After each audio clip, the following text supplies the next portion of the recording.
শুক্রবার হামলা চালিয়ে ইউক্রেনীয় সামরিক বিমান ঘাঁটি গুঁড়িয়ে দেয় ক্রেমলিন। অন্যদিকে বেশ কয়েকটি হামলা প্রতিহতের দাবি জানায় ইউক্রেন।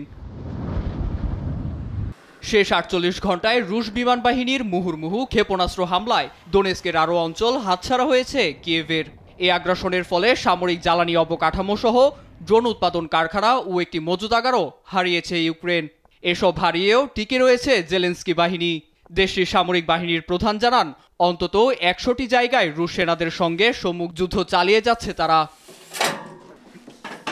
এ বিষয়ে এক ভিডিও বার্তায় মুখ খুলেন প্রেসিডেন্ট জেলেনস্কি। বলেন, রুশ সীমান্তবর্তী অঞ্চল কুর্স্কে পিছু হটেছে রুশ সেনারা, এমনকি লেজ গুটিয়ে পালাচ্ছে অঞ্চলটিতে থাকা উত্তর কোরিয়ার সেনারাও। কুর্স্কে আমরা কোরিয়ান সেনাদের পরাস্ত করে চলেছি, কিন্তু এই নিয়ে রুশ বা কোরিয়ান মোড়লদের কোনো মাথা ব্যথা নেই।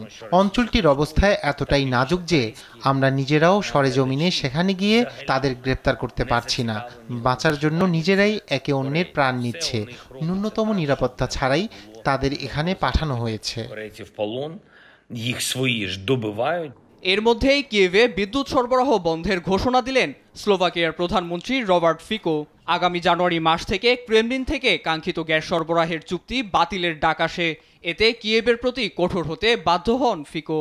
তবে ২২ ডিসেম্বর ক্রেমলিন সফরে দুপক্ষের সংঘাত নিরসনে পুতিনের সঙ্গে আলোচনা করেন তিনি। তার এ প্রস্তাবকে সাধুবাদ জানিয়ে সংবাদ সম্মেলনে নিজেও আলোচনায় বসার কথা বলেন পুতিন। ফিকো সমঝোতার বার্তা নিয়ে এসেছেন। বলেছেন, সমঝোতা আলোচনার বৈঠকখানা হিসেবে স্লোভাকিয়া মধ্যস্থতা করতে প্রস্তুত। আমরা এর বিরুদ্ধে নেই। আমাদের মতো তাদের এই পদক্ষেপ একদমই নিরপেক্ষ। তাই আমরা এই প্রস্তাব গ্রহণ করতে প্রস্তুত। এ সময় আগামী বছর কিয়েভে হামলার গতি গেল বছরের তুলনায় শিথিলের ইঙ্গিত দেন পুতিন।